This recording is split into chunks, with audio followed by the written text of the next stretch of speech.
buton on-off, 2 ieșiri speak-on, 2 ieșiri jack mare, 2 ventilatoare.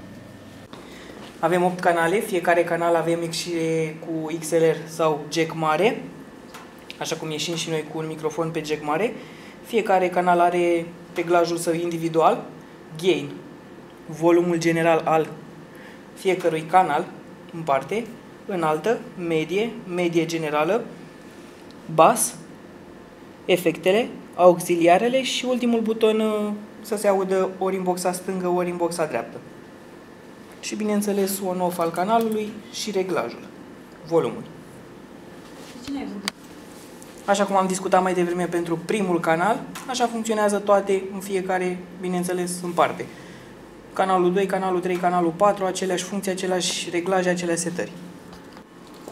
Aici avem un afișaj digital, prin care avem mai multe funcții de playare a unei melodii, de înregistrare a unei melodii.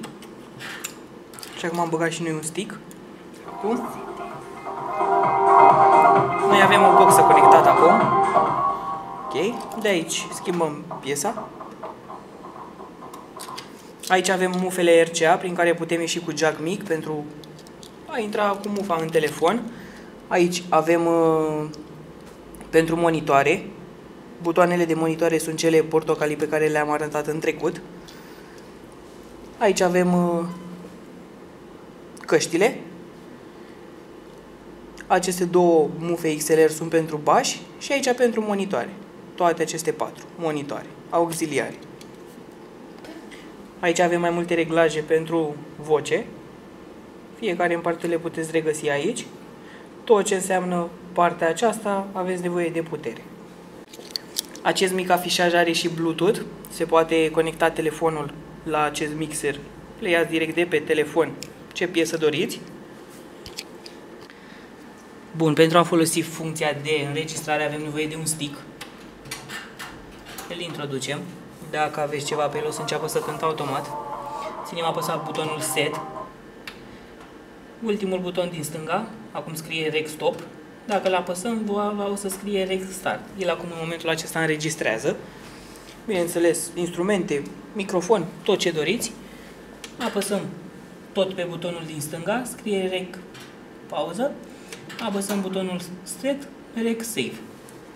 Scoatem stick-ul, ne ducem la un calculator, laptop, ceva, îl descărcăm și asta este înregistrarea. Bun, aici setăm pentru Bluetooth, apăsăm tasta Set, săgeată dreapta și săgeată stânga ultima. Am activat funcția de Bluetooth și ne conectăm la telefon acum. Cu un telefon care are Bluetooth.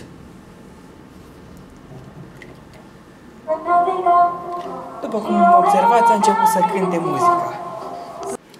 Aici avem două grile de egalizare. Bineînțeles, pe lângă ce se mai poate regla, puteți regla și de acestea pentru mai mult, dacă doriți.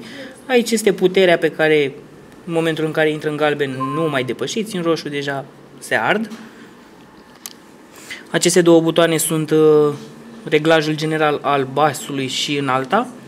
Aici avem sonorul general și aici avem sonorul general al efectelor.